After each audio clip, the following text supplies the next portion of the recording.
over the last 5 decades or more, the Luo community and Nyanza particularly have suffered especially cases of state brutality.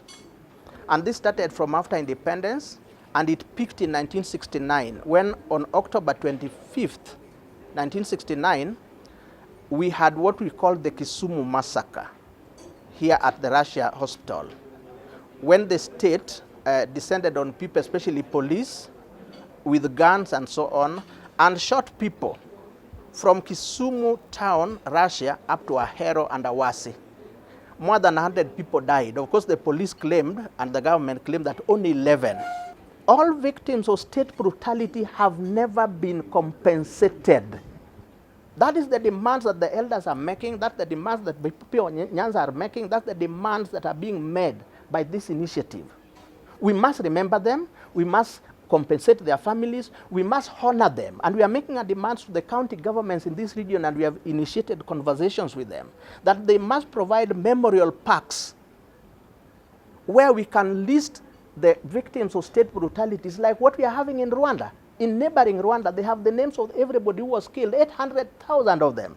How come here in Nyanza, we cannot even have a small space where we say who was pulled out of Nyalenda the other day, who were killed? Baby Pend and so on. Have you seen any inscription anywhere? So we are making those demands. So it's not just the national government. We have to demand, and we have to let the world know that we, the people of Nyanza, are being treated differently from what other parts of the country is being treated. The way the law is being applied when it comes to Nyanza is different from the way the law is being applied to other citizens. And that is unfair. And we must make the world know that in our own land we are being discriminated, which is 54 years and more. Now that is why we are making this demand that people be told why they are being treated differently. If they belong to Kenyans or if they don't, then what is the alternative? You see, even recently, Yugoslavia got split into 5 new countries. See, there's no blockade. If such mistreatment continue, we can come up with a new program, a new forum. Even Israel is 26,000 square kilometers. It's smaller than Samburu County, and it's a country. Now, what is the supposed size of a country? What is the supposed population of a country? So if such mistreatment continue, we may come up with a new forum to seek for our right.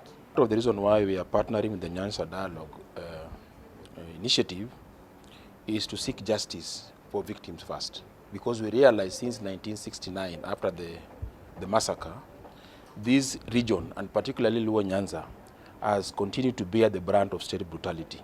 And in all those years, nothing has been done to rectify or to give redress to the victims.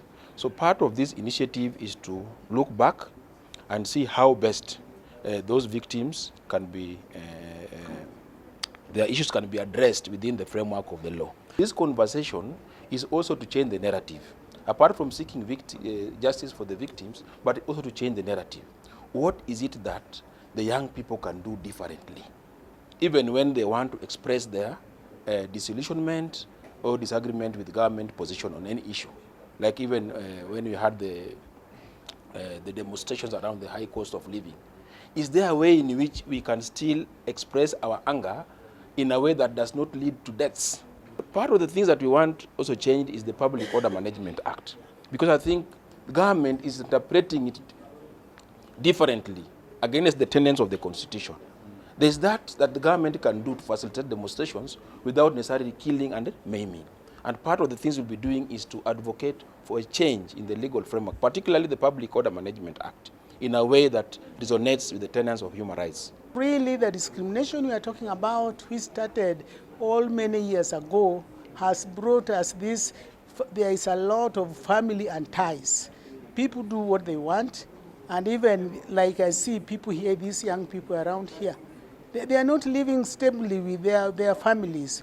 So if this forum in future, we get how we can move out and teach our young people, the young couples, how to live, so that we come together again as before.